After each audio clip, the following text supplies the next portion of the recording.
DraftKings.com. I'm Dave Lochran. That is Adam Shaw. We've got a 10 game. Wait, is it a 10 gamer? I think what is it? It's an 8 games. Sorry, 8 games. 8 games. Close enough, give or take. Monday. Welcome back from the weekend. Hope all of you Eagles fans had an enjoyable one, because that was one to enjoy. And for all the shit talkers out there, I'll have you know that the stat update just recently, the NFL officially changed Cody Parkey's missed field goal to a block by Eagles defensive lineman Trayvon Hester. There we go. All right, time to talk some NBA. I had to get that. I was hyped yesterday, man. It was. I literally saw like the last. I saw from like the Tariq Cohen kickoff return until the missed field goal. Like that's all of that game I saw, and I feel like I just turned it on at the perfect time. Oh, absolutely. People don't get it. They're going to get crushed by the Saints. You don't get, like, I still get to watch my team for another week in the postseason, and that's all that matters. So right. You ain't going to bring me down. That's all I can say. How you doing today? Doing pretty good. Starting to finally get my voice back after like 2 days. So how did your voice disappear? Went out for my birthday on Saturday, and it was loud, and I guess I was talking a lot.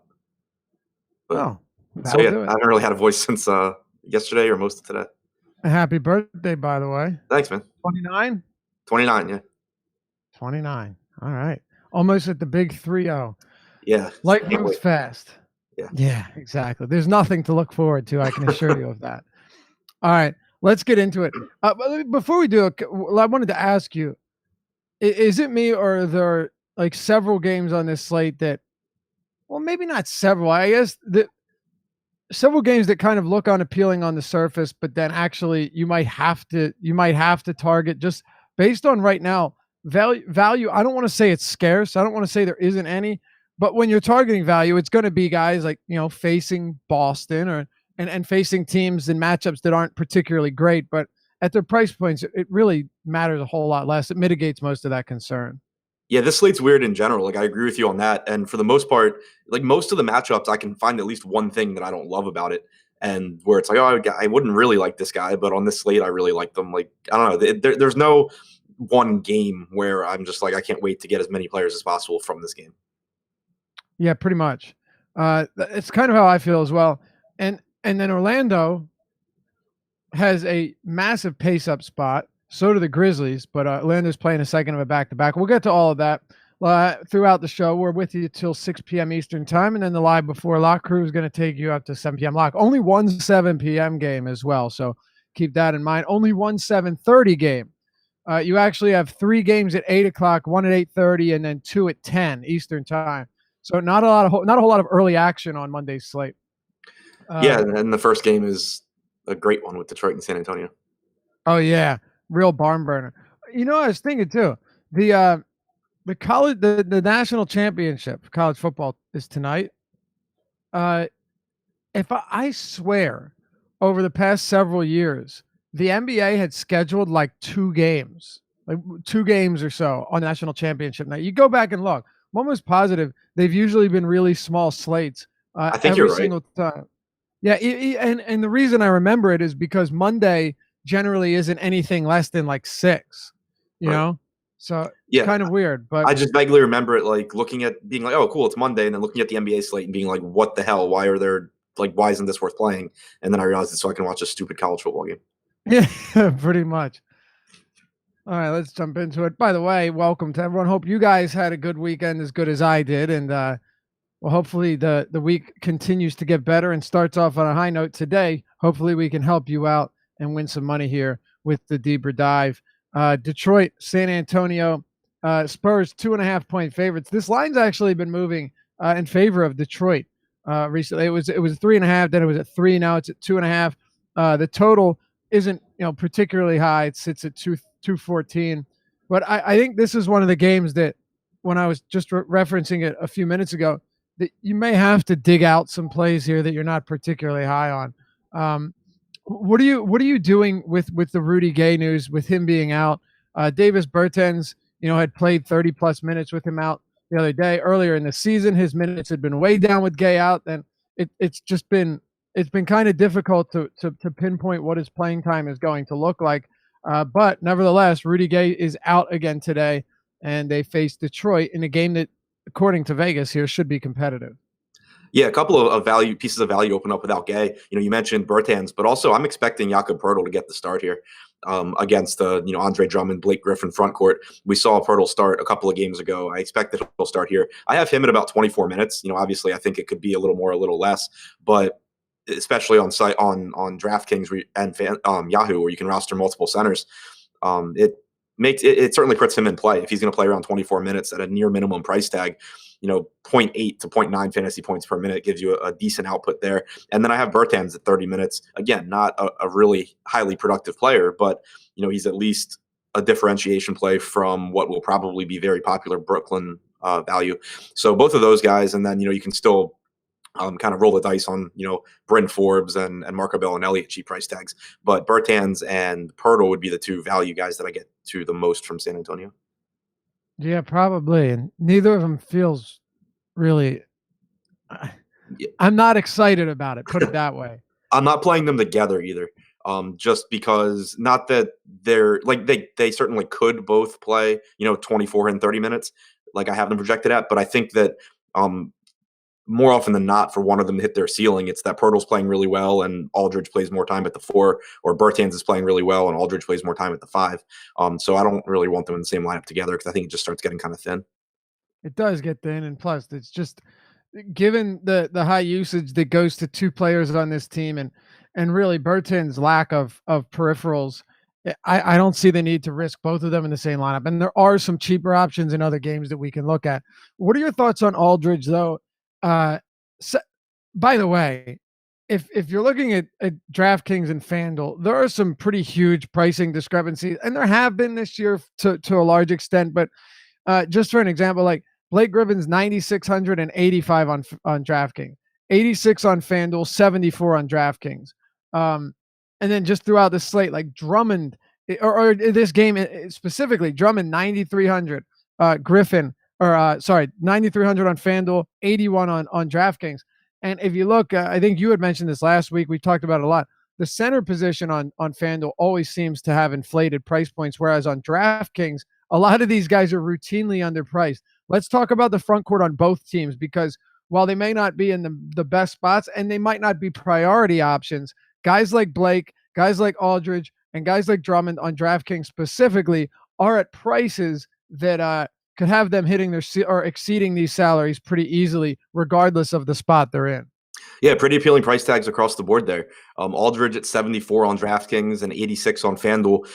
The problem with Aldridge, and I'm getting some of him on DraftKings, the problem is that I don't really want to play him at center on this slate. So that takes away some of the appeal for him, but still, some upside for him there. I'm getting a lot of DeRozan. I haven't run FanDuel lineups yet, but the price tag on FanDuel obviously is even better than it is on DraftKings. But on DraftKings right now, in my initial crunch, I ended up with about 30% DeMar DeRozan, which it looks like, at least according to our ownership right now, is one of the bigger stands that I would have on the field tonight. I just think that the price tag is still too cheap for a guy that's going to play 38 minutes in competitive games. Without Rudy Gay, he sees a little bit of a usage bump. He leads the team in assist percentage. He's just, very productive all around. So I have quite a bit of him. And then on the other side, you have Blake Griffin, who I said on the show this morning with Josh that I didn't think I would end up getting too much of him. But once I went back in and updated stuff in my projections, I'm about even with the field on DraftKings with like 22% Blake Griffin, just projecting as a good play for me. And you can play him at power forward, whereas Drummond, it's not easy to get him in the lineups because there's just cheaper guys that I like, and then there's Vucevic, who I really love, a little bit more expensive. So I actually ended up getting more Blake than Drummond. Okay, yeah, I did have an interesting thought though with Blake, and one of the interesting thing is that Greg Popovich has always emphasized taking the best player out of a game. We've seen him do it just on countless occasions, right? And if that happens to be the case, you're looking at the rest of this team. It's like Reggie Jackson, Reggie Bullock, got players that aren't exactly going to take over. I think Drummond could benefit pretty greatly in this game if the key is to get Blake Griffin off of his game, to take Blake Griffin out of the game, to limit his opportunities. And if that's the case, I would actually expect things to open up for Drummond around the basket. And I talked about it in today's article. The problem, though, is, Adam, that it's so hard to justify playing Drummond, even if I think that's going to be the case, when there are other centers that are either too cheap or reasonably or equally priced or in better spots, so on and so forth, particularly on DraftKings. Right. The opportunity cost of the position is just insane. Like, to put it in context, I crunched like 350 lineups on DraftKings before the show, and I actually told it that it could only play centers at the flex position. So all my lineups would have two centers. I still ended up with like 3% Andre Drummond in those lineups. Right. Just because, the position's at so 8,100. Right. It's crazy. Normally he would be entirely or way more appealing. It's just very tough to get to him here.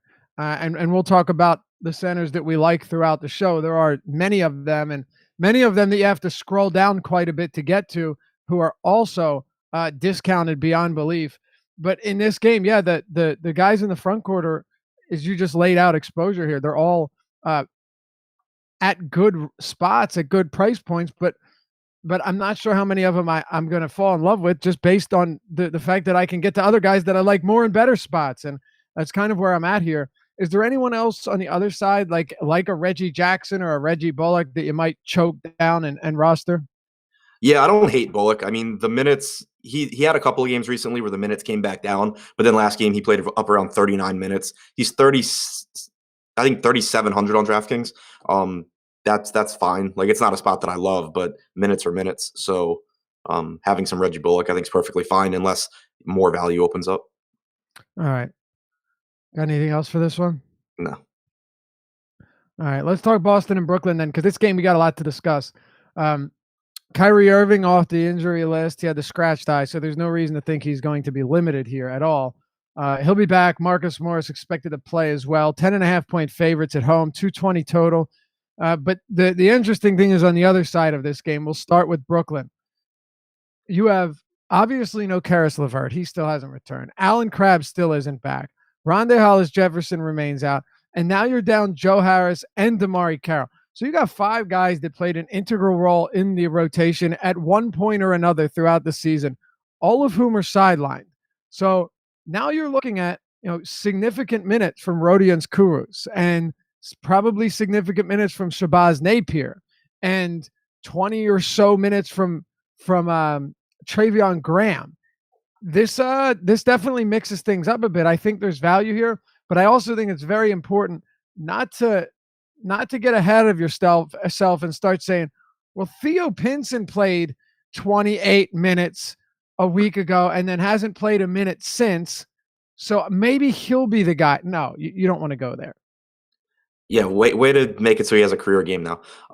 But yeah, if Theo Pinson has a career game and it gets thrown back on me, well, then I don't know what to tell you, but I'll deal with it. Go ahead. But yeah, so I'm expecting Dinwiddie to get the start for Joe Harris. That's what they did for a 3-game stretch a month or so ago. And so I expect him to start. I have him at about 34 minutes. He takes a little bit of a usage bump and an assist percentage bump playing alongside Russell, as we would expect. But still, this season, alongside Russell, without LeVert or Hollis-Jefferson on the floor, he has a 25.5% usage rate, 22.5% assist percentage, which makes him a perfectly fine option if you get there at 5,800 on DraftKings or 59 on FanDuel. You mentioned Napier, though, and normally we wouldn't think of him as someone to replace, the wing players being out. But Kenny Atkinson's actually been playing a lot of Russell, Dinwiddie, and Napier together recently, and it's actually been a successful lineup. So I do expect Napier, who already was playing, 24 or 26 minutes, to pick up a couple more minutes. I have him projected for 28 now, which at 3,400 on DraftKings and 3,900 on FanDuel, makes him a perfectly fine value option. The matchup obviously isn't great, but he should be productive enough where he doesn't really hurt you here as long as he gets the minutes. Then Kurucs, whose price tag had plummeted, he's down to 3,500 on DraftKings, 43 on FanDuel. I think he plays somewhere around 34 to 36 minutes. Probably not. I mean, he's not the most productive player on a permanent basis, but when you're getting that kind of playing time for a really cheap salary, it's really hard not to go there, especially on a slate like this where that's kind of as good as you're going to get as far as value goes is guys that play a lot of minutes. There's no one yet who plays a ton of minutes and is in a great matchup and is a highly productive player. So you kind of just have to take what you can get. Right. And another thing too, like look at Kuruk's minutes. He was getting a lot of run, towards the end of December. And then if you look at Damari Carroll's minutes, his minutes went up to around 30 plus per game, right around the time that Kuruk's began to decline. So not having Carroll in the lineup, not having Harris in the lineup, well, specifically Harrell, or Carroll, and then no Hollis Jefferson to swing back between the 4 and 5, depending on how many minutes he would have seen anyway. This has to open up at least 30 minutes for Kuruk's, you would think. Yeah, I don't really know how he doesn't get there. I mean, like if you're looking at the depth that Brooklyn has at the 4, you have Jared Dudley, who should start and play probably 30 something minutes. I have him at 30 right now, but then you have Kuruk's, and beyond that, you basically would have to start getting to guys that don't really play the position. Like Kenneth Faried has not played a single minute this season alongside Jared Allen or Ed Davis. So could he go out there and soak up some of those minutes? Yeah, he could, but without some explicit statement saying that's going to happen, you can't really project him to do it because he literally has not played a minute at the position all season long. So the most logical thing to do is to just put Kuruk's back to the monster minutes that he was playing before Carroll became healthy again. Right. I think so too. And with Napier, you look at his numbers. First of all, Napier's been a relatively high usage guy this season, right? It's not like when he's out there, he's not shooting. He is. He's getting up a decent amount of shots, playing a decent amount of run along Dinwiddie, of course, but we don't have the starting lineup yet, correct? Not that I've seen. Right. So as you said, you're expecting Dinwiddie to start. He did start all 3 games that Harris missed earlier this season, which makes me like Napier more coming off the bench, getting a little bit of run, potentially leading that second unit as a facilitator and possibly a scorer as well. I'm sure they'll stagger Dinwiddie and Russell's minutes, but I think Napier should still get some decent run where he's handling the ball enough to be impactful, especially at almost minimum salary here. Right. I think Napier's rotation should be pretty similar to what it was anyway, just with a couple of extra minutes baked in. But if you look over these last couple of games when he has been getting more run alongside those guys, you still have 23% usage rate, the 22.8, 27.6, picking up 3 and 4 assists a piece. So I think it should be pretty similar as far as who he's playing alongside. You just probably get a couple of more minutes. Napier has over his last 4 games, he's got a 26% usage rate. He's been getting shots up, so I like it. I wish it was a better matchup. I wish they were better players, but they're cheap, and you're going to be hard-pressed to find very solid value elsewhere that's this close to the minimum unless we get some news out of Los Angeles prior to lock. Right. With Boston, it's a little different. I actually, before we got the injury news, because I get it, Joe Harris and Damari Carroll aren't exactly guys that, swing the line a whole lot, but this is also a team that has relied on a lot of good play from okay players to stay competitive this year, right? They're sitting they're not a great Eastern Conference, granted, but they're right now sitting 7th or 8th in the East. They're a game below 500. They've won 3 straight. They're 7-3 over their last 10. Like the Brooklyn Nets aren't just getting crushed. They're actually playing decent basketball. But now you take a lot of these core players that have just been glue guys out of the rotation. And I definitely worry that this game could be over before it starts. Prior to that news, I had some interest in Irving just because it's not despite Brooklyn having a top 7 defense or offensive rating over the last 30 days, their defense is still a bottom 10 unit. They're not a great defensive team. But I worry a little bit now because I've said it in the past. Kyrie Irving is the type of guy that if this game is a blowout or even, gets decent separation, he suffers significantly from a minute standpoint. Where do you stand on this Boston team as a whole and on Irving? Yeah, so I'm not really getting to Irving on DraftKings just because there's so many centers that I want to roster and roster 2 of in that mid-range that he's kind of a casualty of that. I think the price tag on FanDuel is more appealing, and I imagine I'll get a decent amount of him there. Al Horford is interesting to me. He's obviously basically playing like 25, 26 minutes a night, but it is a great matchup for him. I have him projected to score in the mid-30s in fantasy points. But the problem is the opportunity cost at the position. Do I really want to waste a center spot or use the center spot. I shouldn't even say waste, but use the center spot on a guy who probably is going to be capped around 26 minutes because, unless you just get like a career game from him, he's probably not giving you the raw points that you really want out of that position. And then looking at what we currently have projected for DraftKings ownership, we have him at like 21% on DraftKings where you can play him at power forward. And again, do you really want a reasonably popular player who is probably going to give you a good game for his price, but not something you can't find elsewhere. So right now I'm coming in under the field on him, but I do think it's a good spot. Yeah, with Irving, I'm having trouble getting there as well. I'll say this much: I'm not worried about him being limited because of this couple game hiatus. Like that, No. That's not an issue. But he's one of these guys that in blowouts, I'm really not willing to get 27 minutes from him. And he's not 8,400. Had this game had I expected it to be closer, I would have been a little bit more willing to take the bait there. With Horford, I'm just not getting there, and I understand why people are. I get it, right? So I'm not going to try and talk anybody off of him, but what it comes down to for me is there are, and I don't want to give it all away now, so we can actually progress throughout the show. But there are other power forwards that are almost identical in price or a little bit more expensive, and other centers right around the same price that I just trust to play more than 25, 26 minutes, right? That can get upwards of 35, 36 minutes or better per minute producers. To me, Horford has a great matchup, no question. But I'm not, and his price is discounted enough. But I just don't see it. I don't want 25 minutes out of him at a guy who you just pointed out right now is projected to have top 10 ownership on the entire slate. Right. He on DraftKings, he seems more like a cash play than a tournament play for me. Like, I don't think he disappoints at this price tag.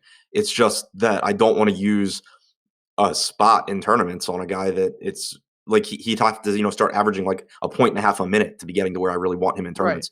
Right. So I mean, to put it in context, I have it set up on Fantasy Cruncher right now so that I'm not getting Al Horford at center and I'm only getting him at power forward. I got him in 10% of my initial crunch. So I have some, but if he comes in at 20%, I can be pretty confident that I'm going to be below the field. In tournaments, give me Jaren Jackson at a near identical price point. All right. Anything else from this game? No, I don't think so. Jason Tatum. Okay. We'll move to Milwaukee and Utah then.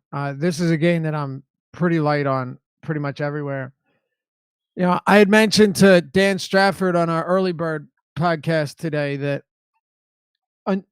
until Harden is priced basically where Westbrook was priced the year where Kevin Durant went down and he was like 70 fantasy points every night. What was that? It wasn't last year. It wasn't the year before. It was like 2014. 2014. Was it 2014? Maybe 2015. Okay. Either way, you remember the year when Westbrook was up above 13K on DraftKings. So there was the Westbrook tier and then there was the top tier. But looking at pricing here tonight, for example, Harden is still priced in the same tier as Davis and Giannis Antetokounmpo in this game that we're talking about now. And at that rate, you and I had this discussion earlier. I don't see the upside in pivoting, especially to a guy like Giannis, who I get it, played 40 minutes last game, but really the high side of his minutes on most nights is like 35. And I'll pay the extra $600 or on FanDuel, I'll pay the extra $800 to get a guy that has just been so remarkably productive and consistent, averaging 41 points per game since Chris Paul went down. To me, I just don't see the leverage in saying, all right, well, I'm going to fade the chalk in Harden here so I can get someone like Giannis who's facing Utah, even though Harden's going to be pretty popular. But 24% on Harden still isn't that high. That's what we got him at right now, given what he's done. Right. So I mean, using our DraftKings ownership projections right now, we have Harden at 24%. We have Giannis at 8%.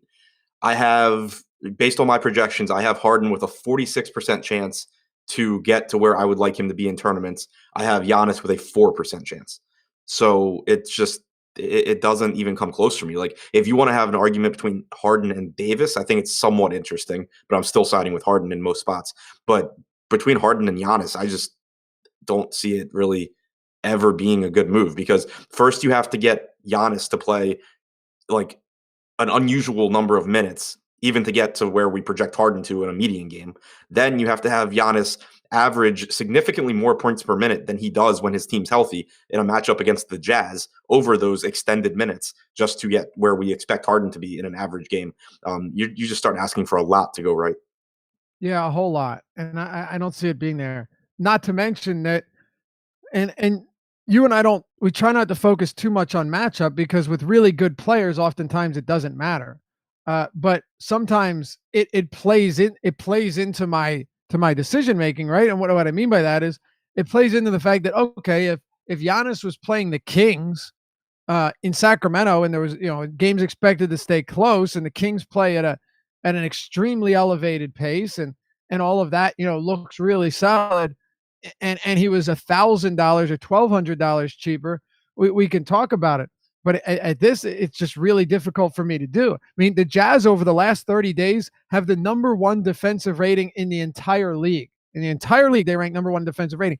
Is that to say that Giannis, with his skill set, with his length, with his ability to literally make it from one side of the court to the other in 3 strides, is it to say that he can't have a great game? No, of course not. But I just don't see him. I don't see the way that I would rely on him to outproduce Harden in this spot against a good defense that plays at a slower pace. It to me, I'm not there, and I can't get there. So I'll ask you about the rest of this game. Yeah, not much from the Milwaukee side for me. On DraftKings, looking at that crunch, I have between like 10 and 12% on Bledsoe and Brogdon. I have a little bit of Middleton, but nothing really worth talking about.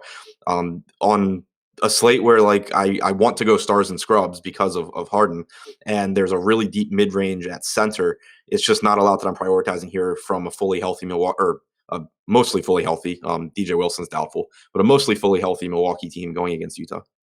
Yeah, pretty much.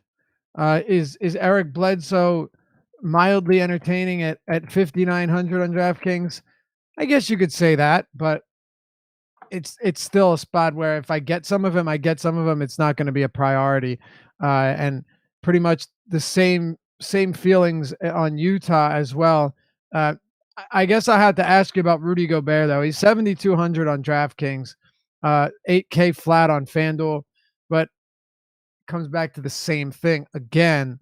Would you rather Rudy Gobert against Milwaukee? And we haven't talked about this. You may have a different answer than I do. Or Marc Gasol at 7K against the Pelicans, or even neither of them, and just going elsewhere at the position with other good value. Right. So I mean, basically the center position today, I don't plan on having, with a couple of exceptions, I don't plan on having massive amounts of any one player, just because they're all so similar in terms of projections. But on DraftKings right now, I have 18% Gobert, which using our ownership projections would put me pretty significantly over the field right now. So I like Gobert. I like the price tag. I like that he does have some block upside here going against Giannis. So I don't have any issues with him. But again, it's not like I'm playing 50% Gobert just because there are so many guys priced right around them, like you said. All right. What about the rest of the Utah squad? I think Rubio and Ingles are a little cheap, particularly on DraftKings. FanDuel, not as appealing, although the small forward position sucks, so Ingles is still fine there. But I expect 32 to 34 minutes out of Ingles. I expect about 32 minutes out of Rubio. It is a pace-up spot, although Milwaukee is very good defensively. So if I get either of those guys, I'm fine. Rabashua asks, what are our thoughts on Crowder at 44 on FanDuel? And I would imagine he's asking this question because the small forward position on FanDuel is dreadfully thin, and even Kurucs is power forward and not small forward eligible there. Any interest there, or do you think we can do better once we get throughout this slate? Yeah, I like Crowder on FanDuel. I think that Thabo Sefolosha is out, which obviously doesn't have a huge impact on much, but it does make it a little bit easier for Crowder to approach his minutes range, or his minute ceiling. But also thinking about the defensive assignments, I think it's much more likely that you have Crowder close at the 4 against Giannis than you have Derek Favors close at the 4 against Giannis. All right. Crowder closes. Makes sense. Houston Denver is a game that we can spend some time on here because there's a fella named James Harden that might get our attention. They're 1-point favorites. The Rockets are at home, a 216 total. James Harden is coming off a game where it's pretty disappointing. 58 fantasy points, not exactly getting the job done, but it's funny because all the other high-priced guys on that slate, I think, still finished with fewer fantasy. Maybe that was the Giannis slate. Can't remember. Might have been Giannis Tehran. Either way, rare occurrence that Harden plays like 5 fewer minutes than Austin Rivers here, who played 42 minutes and had 21 points and 25 fantasy points. And but just to regroup here and touch on Harden quickly. Chris Paul went down 7 games ago. Harden's averaging 41.6 points, 9.1 assists, 6.6 rebounds, 2.6 stocks, and 70.5 DraftKings points across 40 minutes per game. He's played almost 300 minutes without Paul and Eric Gordon this season. 46.8% usage, 58.5% assist rate, 11% rebounding rate, strong number for a guard, 1.82 fantasy points per minute. And over that last 7 games, 30 field goal attempts and 17.4 three-pointers per game, and at least 37 minutes in every one of them. So yeah, you can see why he's a pretty appealing play here at home against Denver. Yeah, and I went back and I spent a little bit of time this morning just trying to find like a sample of numbers that I thought were representative of what I could project for him without just completely like going overboard, because I mean we're up to almost 250 minutes this season now without Paul, Gordon, or Melo on the floor, and he has a 49% usage rate. But I still just like don't want to assign 49% usage to him. So I went back to the start of last season and I ran the numbers without Paul, Melo, Gordon, or Trevor Ariza. It gets us up to almost 460 minutes, 46.8% usage, 57.9% assist percentage, and a 12% rebounding percentage. It's just insane, like how much of the offense and how much of everything he does under these conditions, playing huge minutes. There's really at this price tag just still no way around it for me. FanDuel, I guess you could argue, is a little bit less appealing because turnovers are weighted more and because you don't have the double-double and triple-double bonus. But still really like him there. And then on DraftKings, where you do have the bonuses where turnovers don't matter as much and you have point bonus as well, it's just impossible for me not to have him as my highest owned guy. Yep. So you basically have someone who, to me, the biggest thing, and this is really what it comes down to, because is it possible that Harden gets priced to a point where he's still playable but fadeable? Yeah, it's possible. It's possible with any player, no matter how good you've been. Even Westbrook, when everyone started, going heavy on Westbrook, this was 4 or 5 years ago, at like 13-3 on DraftKings, he was not returning value on a lot of those nights. But on a day like this, where Westbrook or Harden's $12K and Davis is only $400 less expensive and Giannis is only $600 less expensive, we'll get to Davis in the next game. I still think there is a clear number one here, and that's James Harden. Not to mention that if they're consider this, they are still 1-point favorites here against a pretty good Denver team. Adam, the rest of this team that will be soaking up the bulk of the minutes alongside James Harden tonight, their names are Austin Rivers, Gerald Green, and of course Clint Capella, but Clint Capella doesn't create his own shots. Right. PJ Tucker. Look at James Ennis, Daniel House. Like, these are the guys playing alongside James Harden tonight. Not Julius Randle and Drew Holiday. Not Eric Bledsoe and Chris Middleton. Daniel House, PJ Tucker, and Austin Rivers. Right. Yeah, and also just kind of going back to the difference between the sites, why I think it's even easier on DraftKings than FanDuel. There are so many underpriced guys on DraftKings that going back and looking at my exposures, I got almost 80% Harden, and I still am getting, nice, like good amounts of other guys on the slate that I like. It's not like I had to make huge sacrifices to do so. On FanDuel, you have the benefit of dropping someone. So, obviously guys are priced a little bit sharper there, but being able to drop someone makes it so you can still get to them if you want to. For sure. Oh, and one more thing. I see comments about the matchup for Harden. I thought we dispelled this myth against Golden State when he had 44 points, 10 rebounds, and 15 assists and 91 fantasy points. Forget about OT. He still smashed. Like, every coach is going to look to take him out of the game, right? Every coach would love to get Harden out of the game. But you can't really defend that step back three, the one that Stephen Curry got called for a travel on, and then put a 31 up to his chest, acting like if he was James Harden, he wouldn't have got the call when he meant to put a 13 up. And actually, he took 2 slide steps back. Harden only takes 1, and Harden's is a whole lot smoother, and it's not a travel. Just saying. Did you see all of that? No, I didn't see that. So Curry basically he admitted that he was trying to, do the Harden, the patented step back, kind of like the slide step 3-point when he steps back and he gets called for a travel. It was a clear travel. He took 2 steps back, and then afterwards he goes like this, like this to the refs. Yeah. Which that's 3-1 as far as I know. Right. He meant to do 1-3, like, hey, if I was Harden, I wouldn't have gotten the call. Right. But he got the number wrong, and it was whatever. But you can't, and also, okay, so talking about that shot and going to your point about the matchup, like if you watch the Golden State game, teams aren't giving him open looks. He's taking, like, if he weren't James Harden, that's the point. Right. You can't defend it. Right. He's taking bad shots for anyone not named James Harden. He's just so damn good that it doesn't matter, but you can't defend it. Like, he's going to just chuck the ball 30 plus times. They're going to be shots that no one else in the league would take, and he's going to make enough of them where you just want him in your lineups.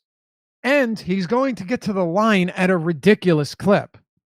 Let's not forget about that too. No matter how much you try and defend or plan against him, you're still going to foul James Harden a lot. So just to dispel all of this myth, like, JB Bickerstaff, I'm sure, wanted to take Harden out of the game the last 2 times he played them. He triple-doubled in both, right? Brad Stevens, a great coach, I'm sure wanted to take him out of the game, 45 points.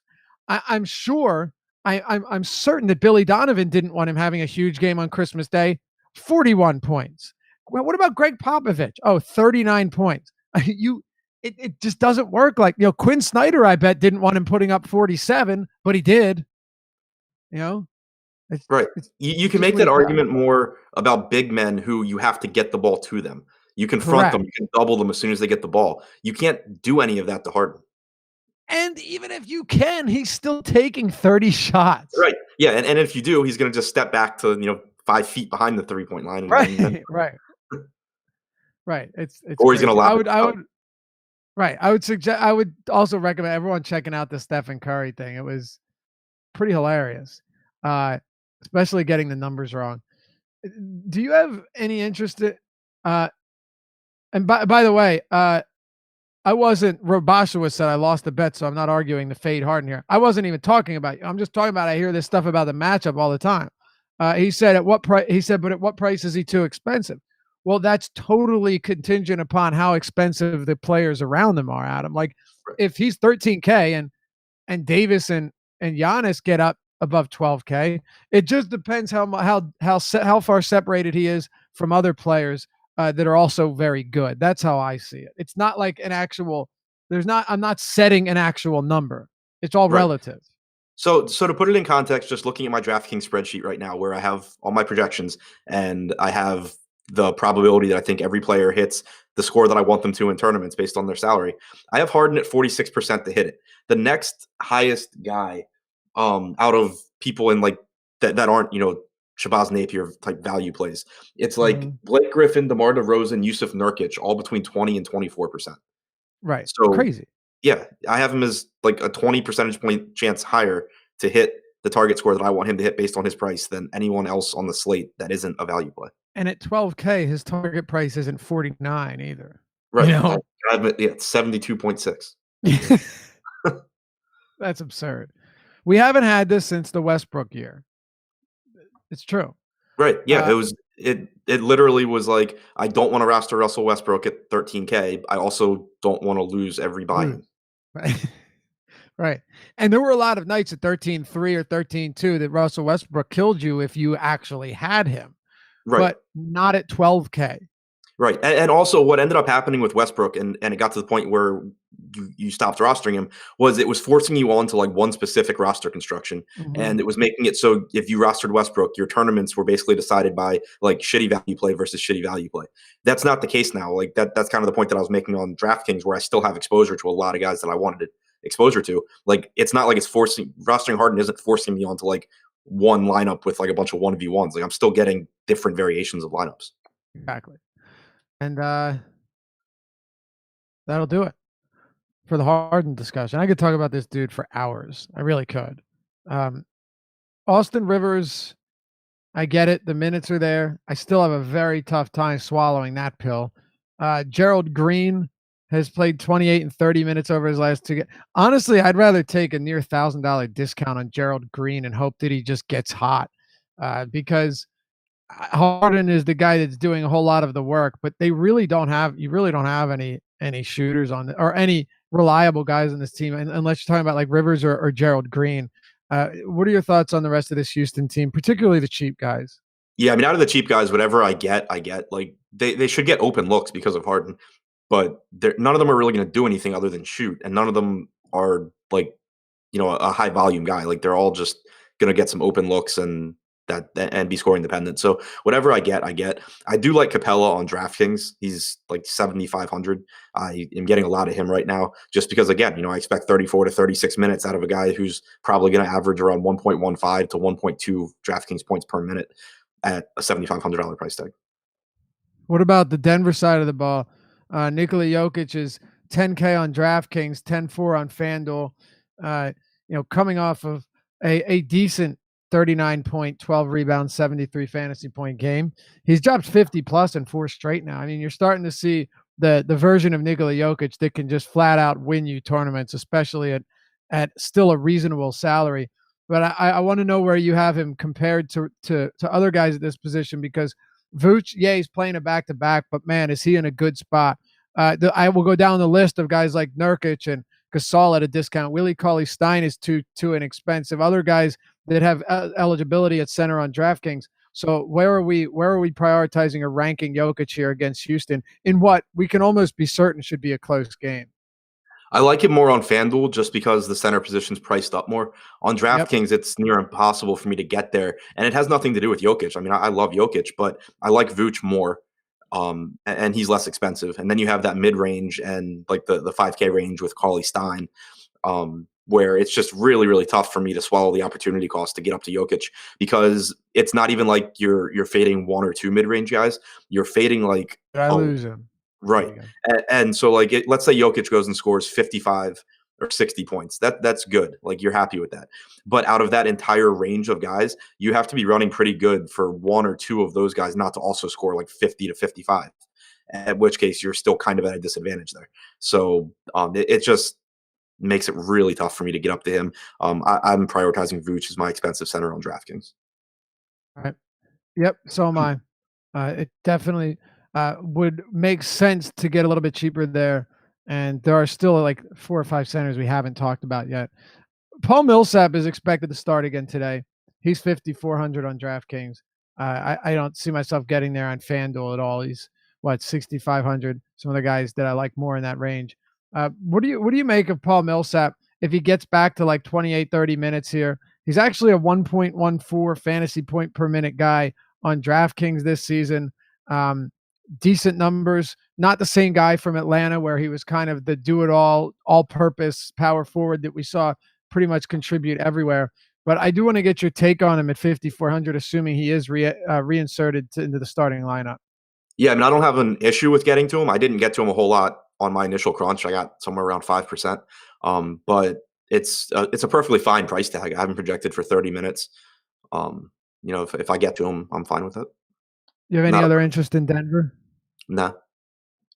All right, we'll move it on then. Gary Harris expected to start too, so we'll see where this goes. No confirmation, but this is what I saw from some Denver beat writers. So we'll keep a close watch on that. But aside from that, there's really not a whole lot. New Orleans and Memphis. Pelicans are 5.5 point home favorites here, 214.5 total. Seen Dylan Brooks is going to be inactive for this game, and that will mean that the backup point guard minutes are going to go to who did Biggerstaff say it was going to be? Javon Carter. Javon Carter. Thank you. So Javon Carter, who is played 23 minutes last game, but hadn't really been seeing much prior to that, and that was in a blowout. I actually have a decent amount of interest in Mike Conley. The price point's kind of hard to get to. It's the same thing I said on Friday, and he had a very solid game, 46 fantasy points, 31 real points, 38 minutes against Brooklyn. It's the kind of the same thing here with his price point, but it is a really good spot for Mike Conley. I mean, we've seen some serious regression in this backcourt defense for New Orleans, and I don't exactly expect Elfrid Payton's re-entrance into the starting lineup to make a huge difference here. Look, they're a bottom 6 defense this season. They play at a top 5 pace. They're averaging 8 more possessions per 48 than the Memphis Grizzlies this year. So while I'm generally not huge on Grizzlies, this is a game where I am willing to get to some of these guys here, whether it be Mike Conley. Jaren Jackson Jr. is still averaging almost 5 fouls per game over his last 3, but he's averaging 33 minutes and has looked pretty solid. Marc Gasol is $7K on DraftKings, but on FanDuel, where everyone's priced up, he's down at $7,600, $100 more than Willie Cauley-Stein. This is a Memphis team that I will have some interest in today based on a big pace-up spot, a game that I think stays close, and all of their salaries being pretty reasonable. What are you doing with Memphis, if anything? Yeah, I really like the matchup for them with it being a pace-up spot against a defense that isn't good. Like you compare it to Dallas, where it's a pace-up spot, but the Lakers actually defend reasonably well. Here it's an New Orleans team that really doesn't. The problem for me on DraftKings with Conley is that he's in that same price range with a lot of the centers that I want. And so my utility spot's going to those guys instead of him.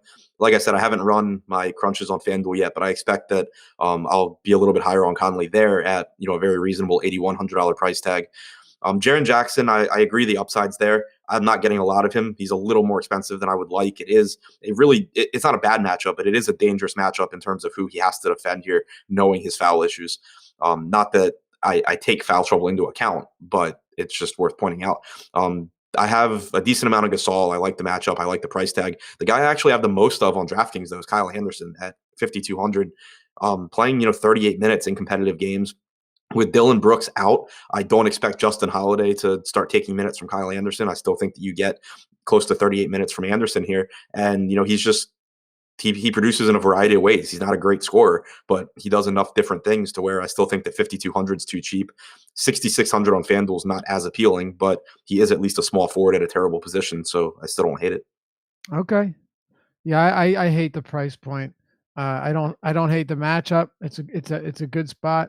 It's also a Pelicans team that has just been blasted by small forwards, but we've seen the rotation change up a little bit recently. So I'm not sure how long that's going to last, but on the season, it's a Pelicans squad. No team is allowing more points to small forwards than New Orleans. Only 2 teams are allowing more rebounds. Only one team is allowing more assists to small forwards. Just the list goes on. They've been really, really bad at defending opposing wings. So there is that. I don't think Jaren Jackson's too expensive on DraftKings, though. 5,800 to me is a pretty reasonable price, given that he's a guy that has a 6% block rate, 24% usage rate, rebounding rates up around 12%. And when you look at guys that can produce in a variety of ways, he's one of them as well. And I just think he's the type of guy that should thrive in a pace-up spot. So I understand the risk, no doubt. There's always risk, and I try and preface ever talking about him with the fact that there's a lot of risk. If you're risk averse, then don't play him, or don't play DFS really. But no, don't play J. Michael or Jaren Jackson because he's super risky. But hey, if the minutes are there and he doesn't foul out within the first 10 minutes, there's a lot of upside too. I like Conley and Gasol as well. I think, I don't intend on playing all of these guys in the same lineup, but most of them make for pretty solid options here that I'm not opposed to playing at price points that aren't going to break the bank and where you can still have a reasonably decent game at that salary. Saz Cribs asked, what do you think of J. Michael Green? I'll let you answer this, Adam. Don't play him with Jaren Jackson. I like the $3,900 price tag on DraftKings because if Jackson does get in foul trouble, the immediate beneficiary is JaMychal Green, and we know that he can produce when he gets the minutes.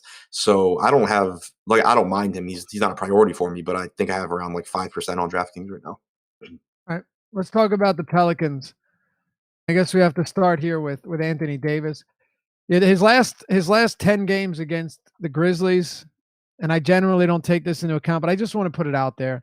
He's had sub 60 fantasy points in 10 of them. And I only bring this up in all 10 of them, or I'm sorry, in 9 of 10 of them. He had 61 in one of them. The reason I bring this up is because in order for Anthony Davis, in my opinion, to have a ceiling type game, he's going to need like 5 blocks and 4 steals. I don't see it happening in the scoring department. It's a massive pace down spot. Again, Memphis averages 8 fewer possessions per 48. It's a huge difference. They play at the slowest pace in the league, crawling pace. And Davis just isn't that much cheaper than Harden. I know you said you'd entertain the idea, so I'm going to let you talk about it here. Look, I've really liked Davis recently in that Brooklyn game. We both liked him quite a bit.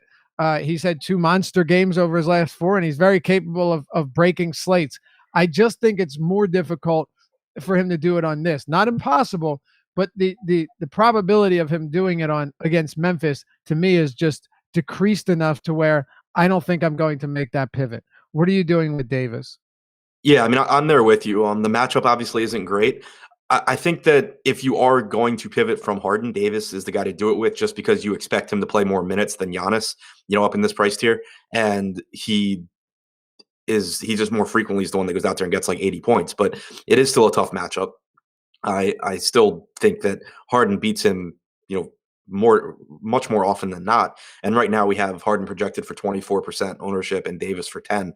It's just not a big enough ownership gap for me to want to go there. So whatever Davis I get, I'll get. But on DraftKings, at least, not a priority at all. I think he is a much better play on FanDuel because he's just kind of worth more because of the value of blocks and relative to Harden because of the turnovers. So I think that I'll probably have more Davis on FanDuel than DraftKings.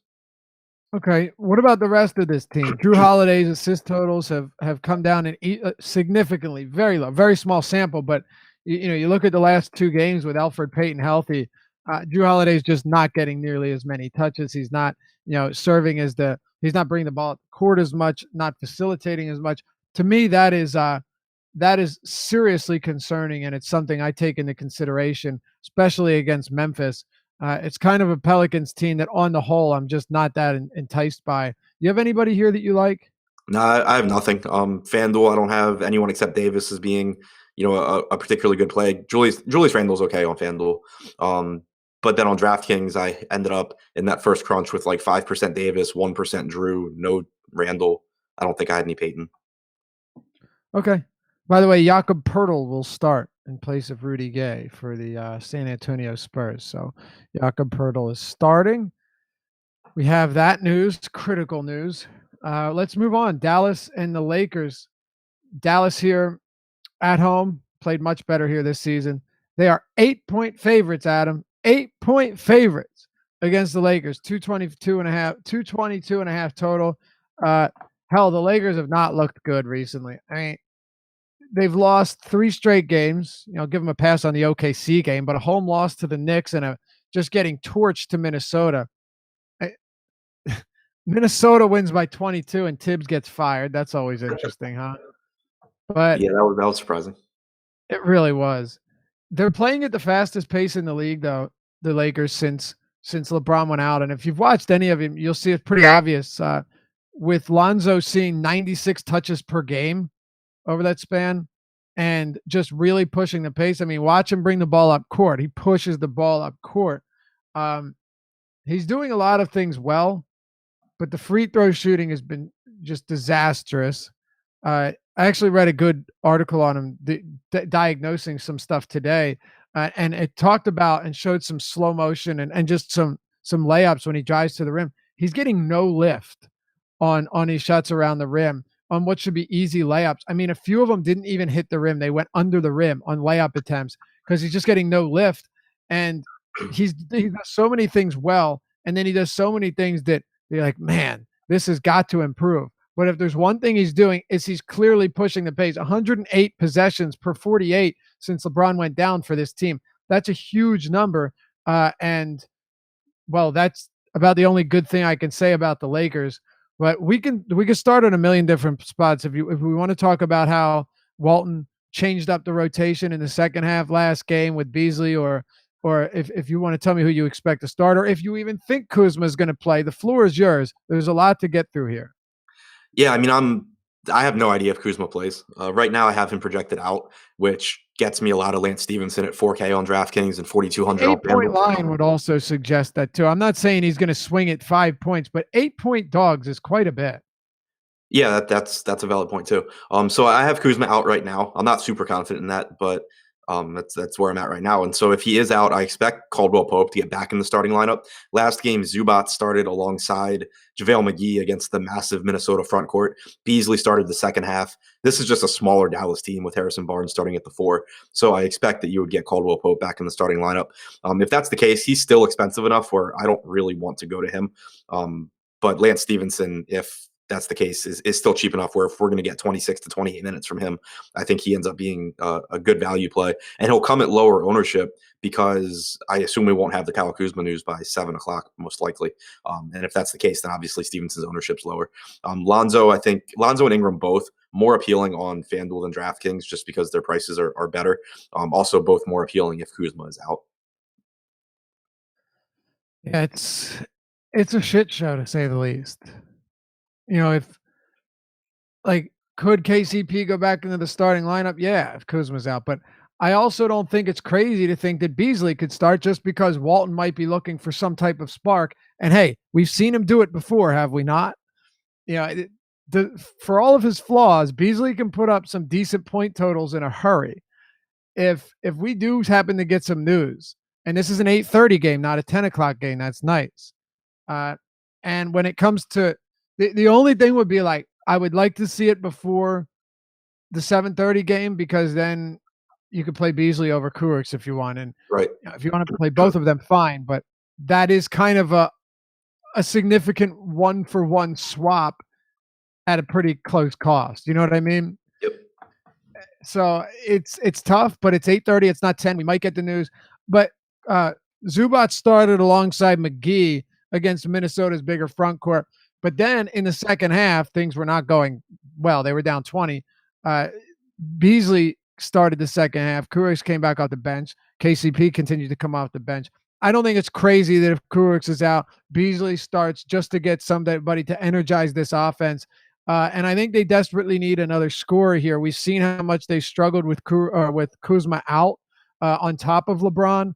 And I will say this much. Well, if Beasley starts, if he starts, he's the top value play on the slate, even if he only plays 22 minutes. I seriously would still put him there. He's basically the dead man. But Brandon Ingram on FanDuel, I still have interest here. If there's no Kuzma, Brandon Ingram, look, 30% usage rate in this spot. And I just think he's due for some positive regression. I mean, he's averaging, since LeBron went out, he's averaging 11.6 potential assists, 10.6 rebounds, but the peripherals just haven't been there. That's going to improve. It's going to change. It has to. And his EFG is down significantly too. I wanted to ask you this before we move on, though. And again, I'll state that I think Ingram at 68 or 6,900 on FanDuel is a very reasonably priced play. But I want to ask you, do you think Kuzma being out of the lineup has actually been hurting Lonzo Ball because Lonzo relies on guys that can actually get open and get shots off and score, and the Lakers have had such trouble doing that, so it's brought his assist totals down? I mean, I think that makes sense. We kind of saw that last year with Lonzo and Ingram as well. If I remember right, both players were much more productive when they were playing alongside each other. Lonzo because he had another offensive-minded player out there, and Ingram because he had a good distributor. So yeah, I think that Kuzma not being out there, it's certainly not helpful for Lonzo because it's not like getting Lonzo more usage is really going to do anything for you.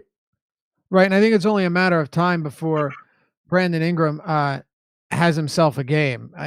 There's too much opportunity here for him not to have a game. And on FanDuel right now, we have him projected at 12% ownership, which is not high given how terrible that position is. you want to check out our ownership projections, you want to see Adam and my article that we switch off each and every day, comprehensive breakdown. We get into the weeds. We break down everything. And of course, Awesome Alex Baker himself, his rankings, projections, and the lineup builder. You can do that. We also had the Fantasy Cruncher add-on, so you have your optimizer and all of that wonderful stuff and a whole lot more that I don't have time to talk about. All you have to do is use that promo code in the bottom right corner, Deeper Dive, all one word. When you go to the homepage, you click Join Now, select your plan, make sure to use or to select the Fantasy Cruncher add-on as well.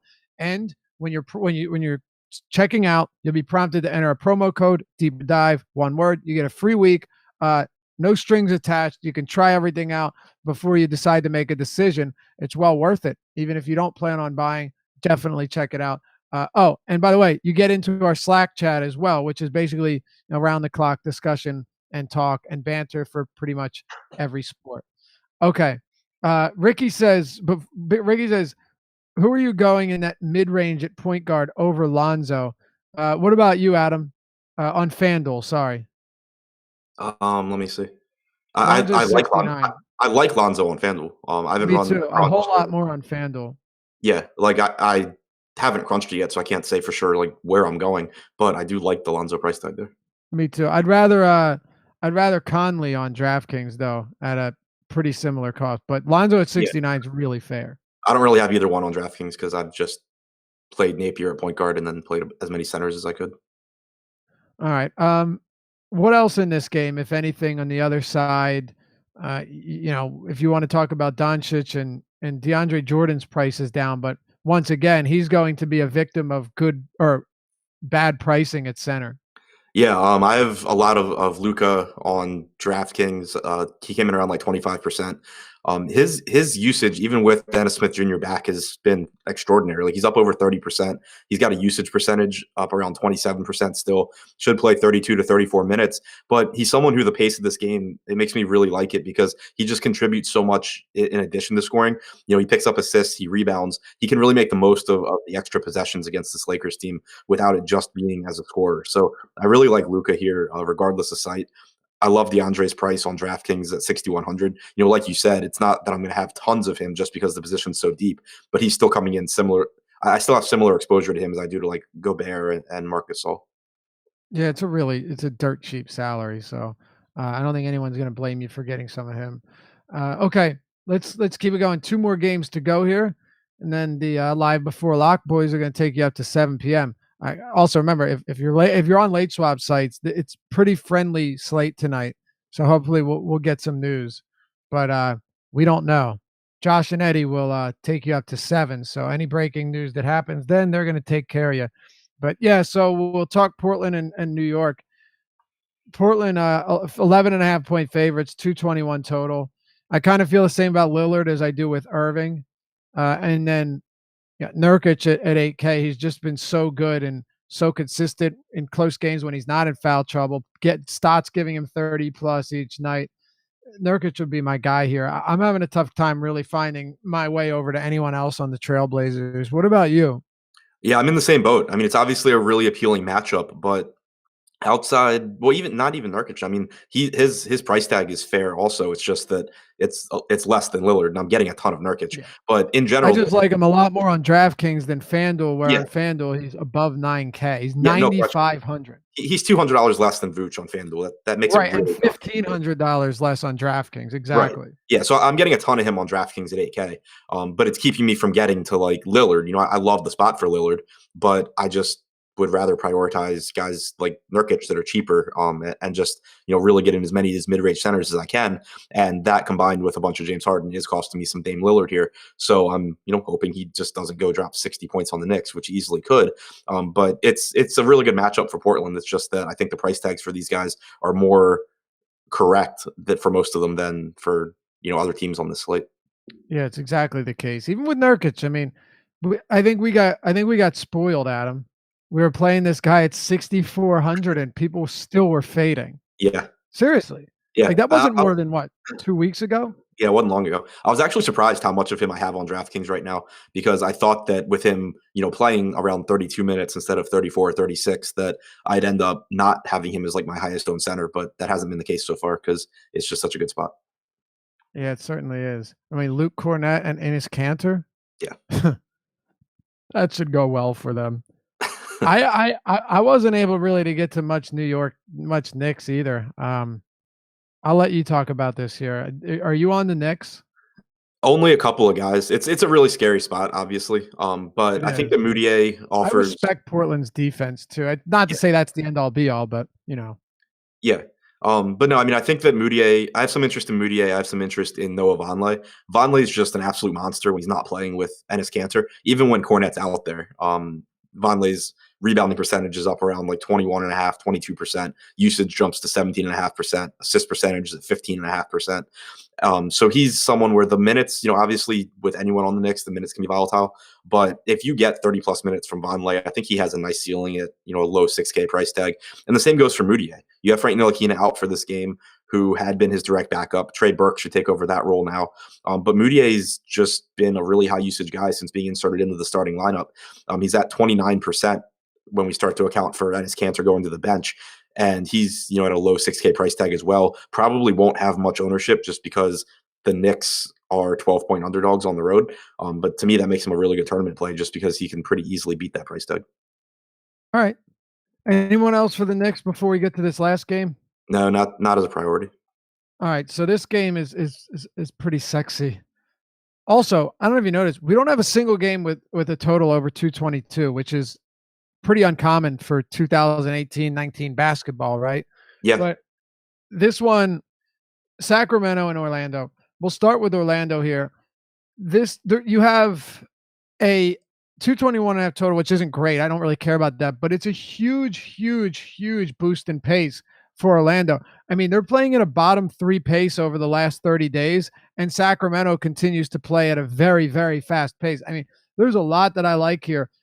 We've already talked extensively about Vooch. He's on a back-to-back, but he's averaging 32 minutes in 7 back-to-backs this season. So is Aaron Gordon in 6 back-to-backs, and he's 7,672 on DraftKings and FanDuel.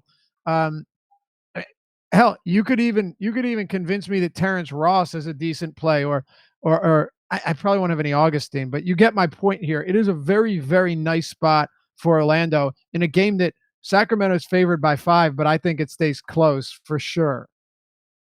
Yeah, it's a really nice spot for Orlando. I love Vooch here. We've seen Sacramento just get wrecked by centers like Vooch that can do everything when they're out there.